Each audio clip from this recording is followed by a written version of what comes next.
Imagine spending an hour with the world's greatest traders. Imagine learning from their experiences, their successes, and their failures. Imagine no more. Welcome to Top Traders Unplugged, the place where you can learn from the best hedge fund managers in the world so you can take your manager, due diligence, or investment career to the next level. Before we begin today's conversation, remember to keep two things in mind.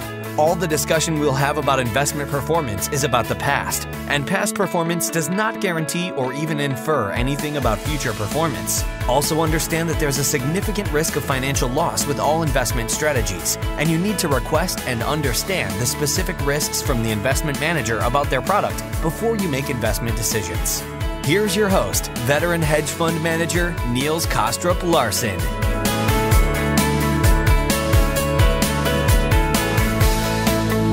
Welcome back to another edition of Top Traders Roundtable, a podcast series on managed futures.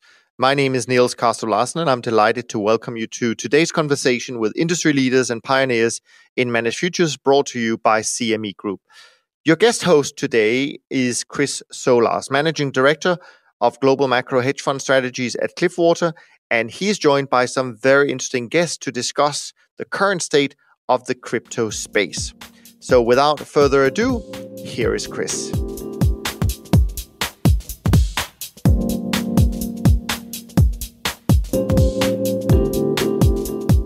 My name is Chris Solarz. I'm going to be your guest host today, and today's show is focused on all things crypto.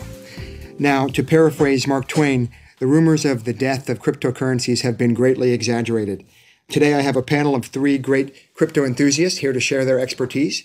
I have Tim McCourt of the CME Group, Roy Niederhoffer of RG Niederhoffer Capital Management, and James Koutolas of Typhon Capital Management. What we're going to talk about today is first a high-level introduction to crypto. We're going to address the pros and cons. We're also going to talk about the investability of cryptocurrencies, how you can access this market. We're going to talk about the 300-plus crypto hedge funds, including those based on CME-listed futures. And finally, we're going to talk about the inevitable institutionalization of crypto as an asset class. But before we get started, I'm going to have my panelists introduce themselves. Tim, hello. How are you doing? Great. Thanks, Chris. Thanks for having me here today. Can you please give us a little background on what you're doing here at the CME?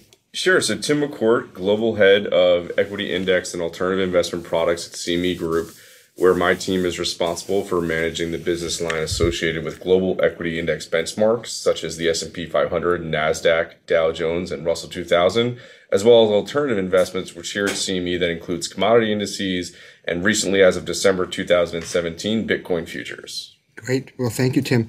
And Tim told me that he's a huge Bruce Springsteen fan. His very first concert in second grade was to see Bruce Springsteen. He loves the boss so much he moved his family back out to New Jersey just recently. That's right. I grew up on Long Island. My first concert, my parents took me to see Bruce Springsteen over at the Meadowlands, our Giants Stadium. And, now moving recently to New Jersey, I'll feel like I'll ever be conflicted answering the question of who do I prefer, Bruce Springsteen or Billy Joel? Only time will tell. Time will tell. James, happy to have you on the podcast as well. Thanks for having me, Chris. Sure. Can you give us a little background on yourself? Sure. I'm the CEO of Typhon Capital Management. We're a deconstructed hedge fund with several future strategies in metals, crypto, of course. We also run a digital assets fund. I'm a securities lawyer and also an advisor to Basis, a algorithmic stablecoin. Great. James went to undergrad in Florida, law school in Chicago, and now spends his time in New York City running his business. And he still plays... Part of my time in New York City. Part of your time, sorry. But the interesting thing is you still play competitive ice hockey, even after 2 knee surgeries, and you keep a full set of hockey gear in all 3 places, in Miami, Chicago, and New York, for easy access. You got to be ready when the puck drops. That's right. Well, good stuff. And last but not least, Roy Niederhoffer. Roy, thanks for being here on the podcast. Thank you, Chris. Can you give us a little background on your firm? You started your firm in 1993. Can you tell us a little bit about what you do and what you're doing in crypto? Sure. Well, we're futures traders from the very beginning, and our strategy is very short term, ranging from minutes to about 5 or 10 days in all the major asset classes. And I guess what we've been known for is the fact that our funds are negatively correlated to stocks and bonds, so they're meant to be protective as well as absolute return vehicle. We've been watching crypto as a space both for trading and investing for a long time, and in 2017 we modified one of our existing funds to allow people to, instead of keeping fiat like dollars or yen in a futures fund, to use crypto as the core holding and then monetize it by doing something on top of that, essentially using the crypto as collateral. Almost a crypto-denominated share class. Exactly.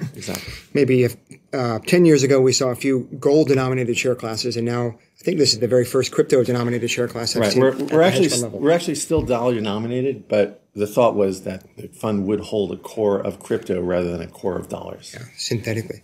Well, very good. Can we talk about Billy Joel? Thank you. Yeah, we certainly can. I'm the Billy Joel guy. Well, good. Big picture here. I would love to start out and talk about cryptocurrency at the highest level. We have a lot of crypto enthusiasts here. Maybe we can start with you, Roy. Can you talk about your current view on crypto? Is crypto here to stay?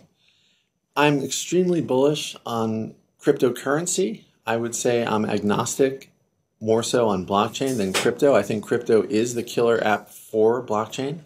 The reason that I'm so bullish on crypto is that it is the first fixed supply asset that's ever existed in human history, with all the characteristics of money, but without the vice of over creation, which has happened 100% of the time in human history, in every type of government issued currency, except in this case, we don't have that possibility. We know there will be a fixed supply of Bitcoin, a fixed supply of coins in general.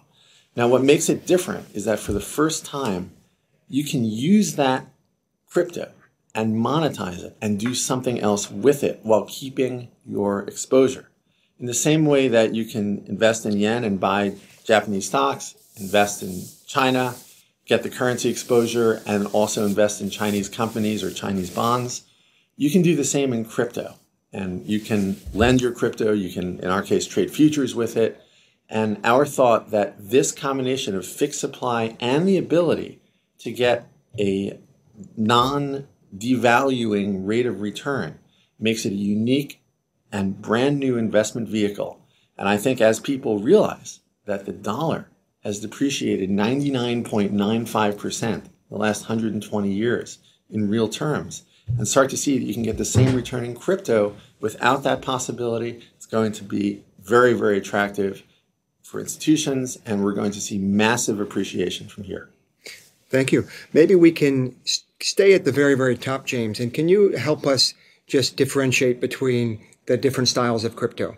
Because Roy is talking about perhaps Bitcoin, but there's also the different protocols like Ethereum, and there's also different altcoins like the ICOs we see. I think those are perhaps the three big buckets. But could you just tell us, for the listeners who are still new to crypto, what it means to invest in these different styles of coins?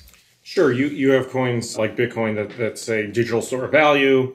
Ethereum is really designed around a concept of smart contracts where you can have algorithmic functions whose networking power is paid for with the currency surrounding that. And then you have tokens that look to mimic VC investments via the ICO market, which is probably the most regulatory dicey of the three.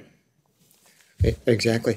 Tim, can you tell us a little about how you got into crypto and what you're doing with crypto here at the CME? I know that just recently, less than a year ago, you launched futures on Bitcoin. That's correct. So in December of 2017, CME Group launched Bitcoin Futures, which are a US dollar financially settled futures contract. But our venture into crypto started before that. In May of 2016, we announced our intentions to launch the Bitcoin reference rate with our partner Crypto Facility, and that went live in November of 2016. So a little bit more than a year prior to the launch of the future. And just for those of you who aren't aware, the Bitcoin reference rate is a once-a-day rate that is published where it's derived from Bitcoin dollar spot transactions between 3 p.m. and 4 p.m. London time from 4 constituent exchanges: Bitstamp, Itbit, Coinbase, and Kraken. And then in that 1 hour observation window, it's partitioned into 12 equally weighted 5-minute samples, where in each sample we take the volume weighted median price of the Bitcoin dollar spot transactions and then straight line average them over those 12 samples. So what that does, and the kind of our first step was in response to customers' demand for a established pricing mechanism, a reference rate, as well as a real-time index. And then in December of 2017, our future, which was launched, financially settles to that Bitcoin reference rate. So we've seen, very strong growth in our Bitcoin future month over month. We're pleased with it. And then in this past May, we also expanded our pricing product or the index products to include Ether US dollar, where we also have a Ether US dollar reference rate and real-time index. And that one is based on spot transactions from Bitstamp and Kraken. So perhaps we can expect a bit Ether futures in the near-term future? Yeah, well, we don't really have plans right now for an Ether futures product. Our focus right now is just on the pricing index. And just like the Bitcoin futures, any future product development with respect to futures contracts at CME will be deployed and designed in response to customer demand. So we're certainly listening to customers, but right now Bitcoin futures is keeping us pretty busy.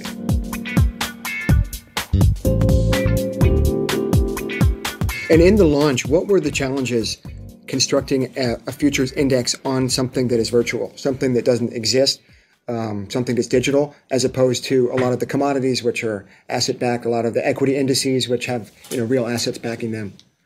Yeah, and I think in terms of the future design and the contract specs, our job was made a little bit easier by the homework that went into creating the Bitcoin reference rate to start. That reference rate was designed in such that the methodology would be transparent, it would be observable, it would be discrete, it has an oversight committee, it has an index administrator, it has a calculation agent. So the fact that we designed that index, when we then effectively wrapped the futures around it a year later, there weren't so many product-specific challenges with that design because it is financially settled. It has a multiplier of 5 Bitcoin. So in terms of how it functions in the system, it is no different than an S&P 500 or a Russell 2000 or a NASDAQ future. These are just the arithmetic representations or the computed value of an index, and we're just moving dollars against those value, which makes it significantly easier for it to plug and play in the existing network, the existing ecosystem that we have with market participants and clearing members. So I think the challenge wasn't so much around the design. It was making sure that as we brought this product to market, that we implement all the proper risk controls and credit controls and clearing protocols to give people the confidence and safety to transact in something as new as Bitcoin. And that's one of the reasons why we went with the financially settled, is it made that a little bit easier for customers. And we've seen customers continue to adopt it over the last year. Yeah. It seems one of the more safe ways for institutions to play crypto is through the Bitcoin futures, because one of the biggest risks to investing in crypto yourself is that you physically own it, you have risk for hacking, et cetera. So thank you and congratulations for that. And just can you give us some background on the trading volume and how it compares to some of the other mature contracts that are trading?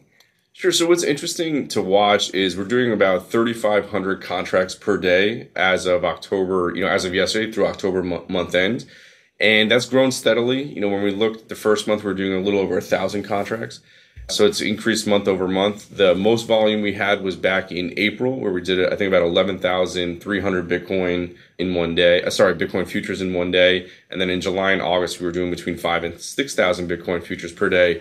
But to put that in perspective, since we have a 5 Bitcoin multiplier, we're talking about doing between 25 and 30,000 Bitcoin equivalent per day in our futures contract for the months of July and August. And that makes it one of the largest US-based risk transfer platforms for Bitcoin. So that's something we're very proud of. And it's less than a year. I think, putting aside the media hype or maybe the coverage that Bitcoin has gotten, we're very pleased with a futures contract hitting that milestone, having more than 3,000 contracts of open interest. Almost 1,800 accounts have traded the product since launch in December of 2017. And these are great milestones for a new futures contract to have less than 1 year, and for a contract to put those milestones up on such a new underlying asset as Bitcoin is something we're very proud of. Great. So over these past 2 years, since I've been following crypto and crypto hedge funds, what's really interesting is if you overlaid a chart of crypto interest over to the price of Bitcoin, you'd have an R squared of close to 1. But interestingly, though, now that we're back to the price of 6,000 Bitcoin, after the peak of nearly 20,000, there seems to be much less interest in crypto as there was when we were running up past through 6,000. There's much less of an interest from the investment community. But Roy, can you talk a little bit? I disagree with that. Yeah, thank you. Sure. So I think the interest is still overwhelming. I mean, and I don't necessarily think that the price of Bitcoin is like you said, the true barometer of the interest. I think if you look at the VC world, raises are still happening. Like the brain drain, people are leaving traditional hedge funds, for example, to go run companies like this. I mean, my partners in Basis, like they left like D. Shaw, they left, Google Analytics, start crypto and have been incredibly successful. And the amount of VC money going into the space is just accelerating. The amount of institutional partners, Fidelity, Northern Trust, getting in the space, all of that is accelerating. So, I think it's important to keep the perspective that there's been, I believe it's 70% or more drawdowns in Bitcoin, in the 10 years that it's been around. It's, it's incredibly volatile, but to me, this looks like things are consolidating here. And as Roy said earlier, this thing is going much, much higher. And I think, as you alluded to earlier as well, once we have custody solutions in place, things like SOC 2 compliant custodians that would let SEC registered RIAs get involved and comply with the custody rule, I think that's going to be a big driver in cryptocurrency prices. Yeah, and I think another key factor when one looks at volumes and transactions is that, as with, say, S&P futures trading, when there's a lot of volatility, you get a lot more transactions, you have a lot of people able to high-frequency trade, so volume goes way up with volatility. I think if we look at October, you guys probably had a great month in your futures contract. I see a smile there. Yes, I think the answer is certainly. But that doesn't mean that there are fewer people interested in the stock market today than there were when the volume was a quarter of what it was last year, when it was the quietest month ever in the S&P. So I think we have to separate out those two factors. And I agree with you, James, that there's still the core interest. People are still every day coming out with great new products in every crypto and in blockchain. It's everyone wants to talk about it as much as they did last year and much less than the year before. So I think transaction volume and total trading volume is one measure, but we have to look deeper to really see whether it's just a volatility effect or is it a fundamental loss of interest. Well, can we talk about the bubble that happened? Because if the core interest has been consistent or increasing, certainly the speculative interest was very, very interested and fell off there. Can we talk about the bubble and what happened in the build-up and the sell-off? Yeah, and there's a great chart on the internet that basically shows the price of Bitcoin over time, and I wish there was video here so I could draw with my finger. But basically, there's been many exponential moves in Bitcoin, and then drawdowns as well, like we just alluded to. It's volatile, right? Things have moved, but every time it has gone, considerably higher. And as Roy said, once people start to appreciate the store of value component compared to the massive devaluation of the dollar since the Fed was enacted in 1913, it's going higher again. So the difference just last time is people were actually paying attention on a broader scale, right? And I think that the one thing investors really better be cautious about is when they invest in a quote-unquote crypto hedge fund, that they're investing in something that's not just like long crypto, right? And, I think a lot of people have gone out there and they've sold track records on the basis of them hodling or to the non-crypto geeks holding Bitcoin, right? And those numbers look fantastic. And then, they saw 65 to 80% drawdowns, this last year, so for us, we take a risk managed approach to that. We were up only 440% in 2017, and then we're, down only 25% this year in the long bias fund. And we've been making money on the futures. So we love the futures. And I agree, October was a fantastic month with the volatility. I think there's also a bit of perspective that one needs to have. If you think about in percent, the appreciation of Bitcoin so far probably has something like 1 billion %, right? It's 10 to the 9th, I think it might be the number. And then it went up 1 billion % and dropped 30, and people think it's over. Dropped 60, people think it's absolutely over. So we have to just remember what's happened here, and the fact that the S&P and NASDAQ were far more volatile than Bitcoin this month, I think actually has something to do with the futures contract. I think if we look back and look at the history of speculative instruments, I remember writing an article with my brother in 87 that people were blaming speculators for the crash of 87. It was exactly the opposite. The crash would have been a lot worse were there not speculators to come in and buy futures on the lows, or even the Fed, as some people think. I like to tell the story of how we all know a great example of how speculators reduce volatility. It's actually in the Bible, where Joseph in Egypt got a great tip about the grain market, and he made the same trade that the pork belly traders used to. There was a big surplus, so he bought it up and kept it, and 7 years later he sold it back out again. So what did he do to the price? He increased the price when things were low priced and reduced the price when there was a shortage. And I think that's what people will use the futures for as everything matures in the derivatives world and you can sell volatility. Things will even get more quiet and more safe for investors. As a general rule, when people say, well, Roy, what about custody? What about it's too volatile? I'm too afraid of it. I don't know anything about it. All of these things are reasons that the price of cryptos is as low as they are. Those create the opportunity. It's too volatile? Yes, or it would be 10x. It's hard to custody? That's right. Or it would be 10 times more valuable. So every one of these reasons is absolutely true now, but we know that as speculators come in, it's going to get more liquid, and that will make it more valuable. And for every one of the reasons that I'm sure we'll talk about today, it's important to realize that this represents the opportunity, in my view. Yeah, I think when you look to the futures market, we're talking about kind of the S&P and the NASDAQ and things like that. It's undeniable that when you look at the near 24-hour access of CME Futures and the liquidity pools it offered, yes, there are always going to be different customer personas or motivating factors for why people are trading. But it's not all speculative, right? You have hedgers, you have speculators, you have people who are investing in long-term views. So it's really when you get these type of personas together that it makes that risk transfer more efficient, and it increases the velocity of the trading, and it gives them multiple paths to express their views or to manage their risk. To Roy's point, if someone was only beholden to a spot market, it could potentially exacerbate or cause different market structural reactions in terms of someone's wanting to either liquidate or put on new positions. So you really look at the interrelated aspect of the underlying market with the futures market, and they're highly symbiotic. That's something that we've also seen start to develop for Bitcoin futures as well. When we look at the personas of the customers or the segmentation, we do have your quote unquote natural hedgers. We have miners in the contract. We have those firms that have accumulated open market positions through spot transactions. But then we also have people who are using futures because it's on a regulated exchange and they want to use it as an access point in lieu of the spot market. And then you have the opportunistic people who are looking to trade or deploy strategies around the price movements. And it's the confluence of these types of personas that lead to efficient discovery. So, we're very proud of the fact that if we look at from June onwards, the Bitcoin futures has been about 5 contracts up a side, under 2 ticks. So when you break it down in terms of your risk management needs for Bitcoin, the fact that you can come to CME and transact the equivalent of 25 Bitcoins for less than $50, that's an immensely powerful risk management tool. So this was interesting. You broke out the segmentation of the users of Bitcoin futures.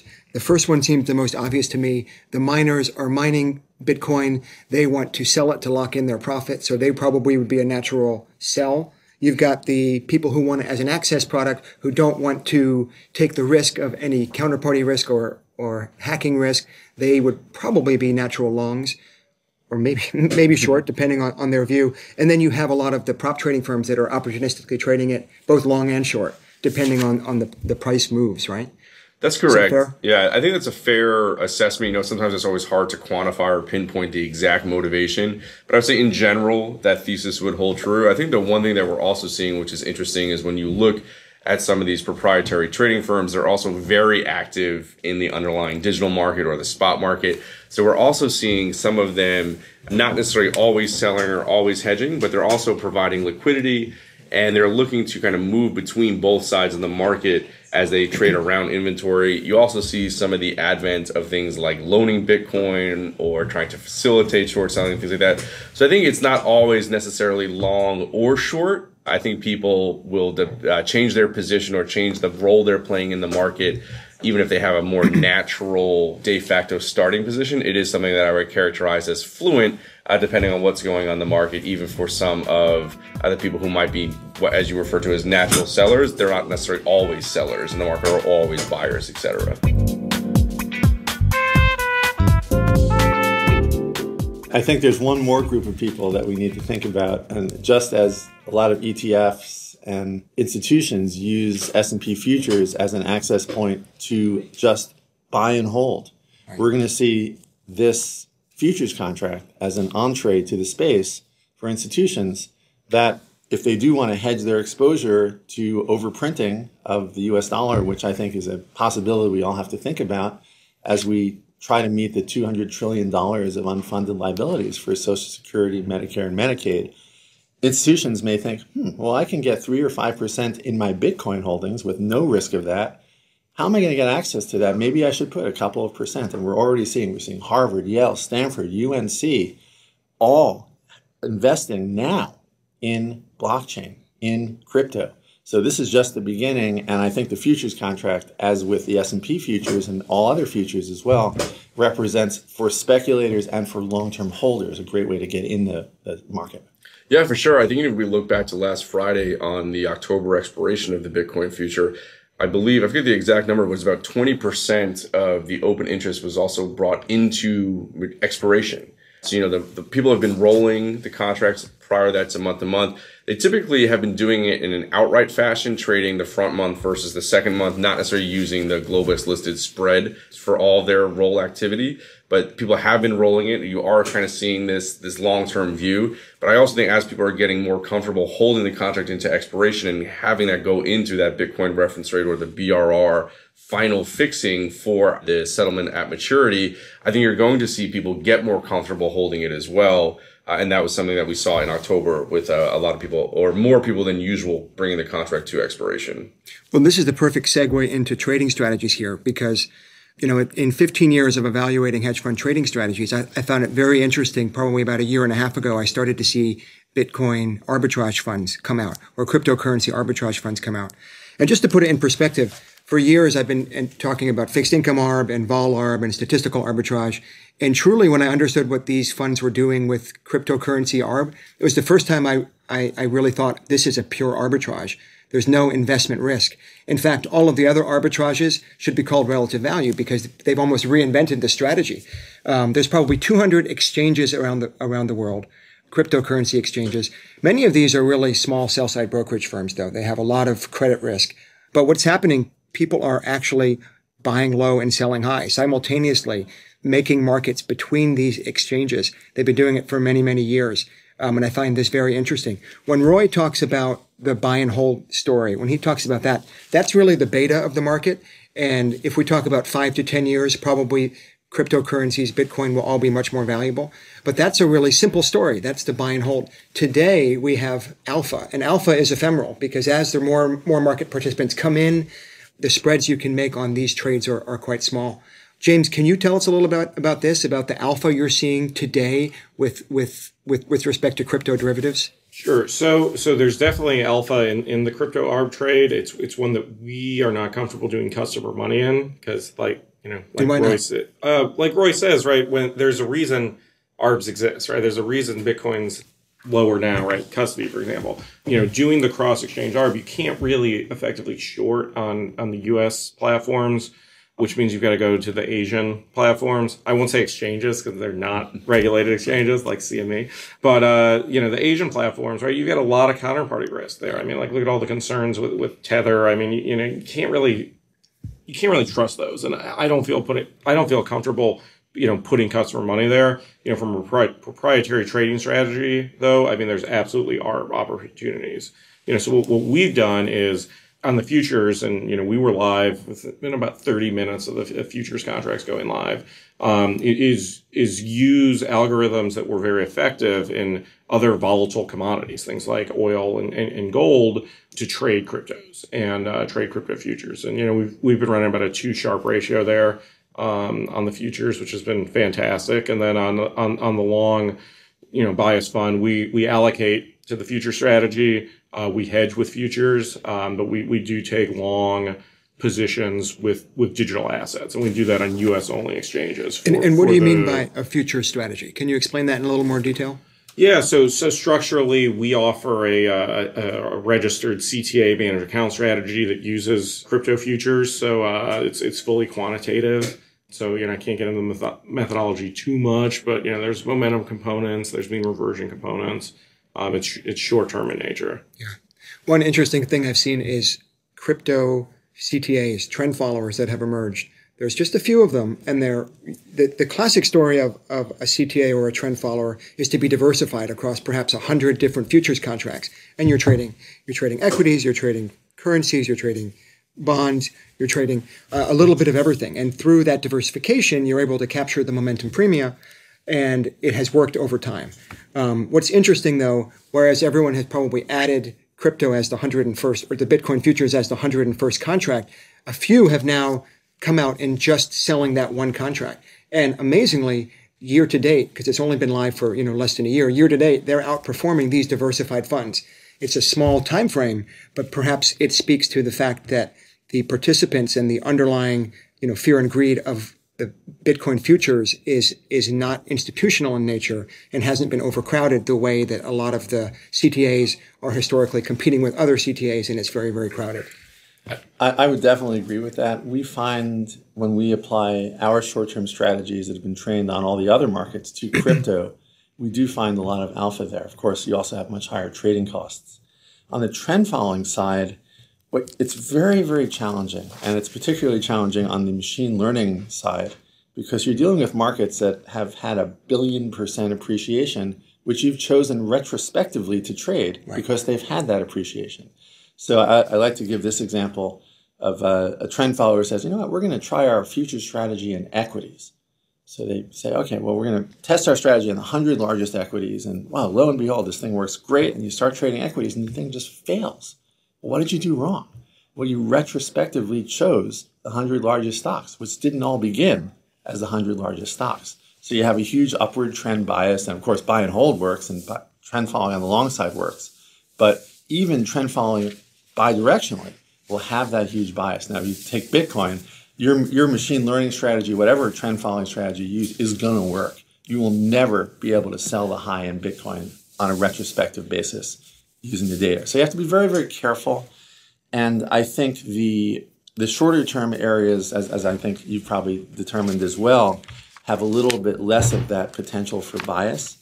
And I think perhaps we're going to see the same thing happen in Bitcoin that in equities has occurred, where when buy the dip stops working, a lot of damage can occur and a lot of funds can lose money at the same time. I think a possibility that we all need to think about is what happens if Bitcoin just stays at 6,000 for a few years? I'm really bullish 5 to 10 years out, but it might get pretty boring for a while. What do you do with your investment in a fund that's relying on crypto appreciation? So I'm really happy to see James and others, there are a few, who are doing real trading strategies that are not necessarily just dependent on ARB existing, which of course exists for a reason, as you correctly point out. So I think that's something we have to think about. And of course, the downside is something that's also possible. But I think, if you're in the space, you're a believer and you're well aware of you're buying something that's up 1 billion%. I think one thing that's interesting to add, and these are some of the conversations we've had with market participants, is, when we're just kind of talking about here, we're talking about kind of like the advent of crypto-only buy-side firms and CTAs, and really, I think, redefining what the quote-unquote institutional investor is. When crypto, you can't always apply that similar logic or that legacy logic of identifying some of these shops. But one of the things that the futures does provide is when people are looking to deploy these familiar or tried and tested strategies from other parts of their portfolio or other parts of the ecosystem that they're familiar with, it works at CME because it's on Globex. It's a common technology protocol. People can deploy similar tactics because it's on the same platform. When you look at some of the underlying digital space or some of the spot platforms that are out there, there is institutional accounts who are trading, but I think the question is it institutional flow? Is it institutionalized in the same way that you're finding in the future space?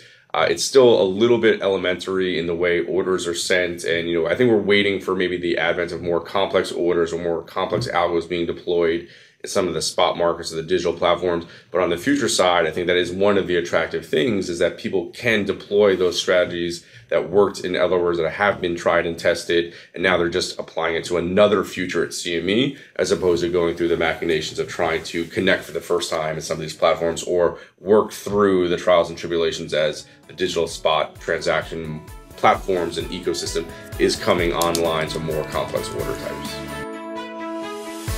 Thanks for listening to Top Traders Unplugged. If you feel you learned something of value from today's episode, the best way to stay updated is to go on over to iTunes and subscribe to the show so that you'll be sure to get all the new episodes as they're released. We have some amazing guests lined up for you, and to ensure our show continues to grow, please leave us an honest rating and review in iTunes. It only takes a minute, and it's the best way to show us you love the podcast. We'll see you next time on Top Traders Unplugged.